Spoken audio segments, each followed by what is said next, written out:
是水泵，发电机也需要拆掉。把壳子拿出来。这个拆掉之后就可以看到是哪里坏了，曲轴转起来很正常，没有发现什么问题。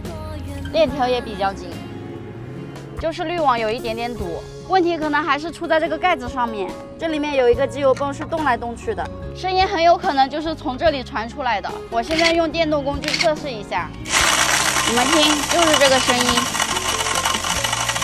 老板，现在车里面是不是凉快很多了？对呀，你这个遮阳伞效果确实不错。你下来看一下呗。你的车问题找到了，就是这个机油泵坏了。那就换一个新的吧。可以，但是没有质保，因为你这个车的发动机油泥太多了，这次拆掉又脱落了很多，很容易把机油道堵住。要么你就只有大修，把发动机拆下来清洗干净，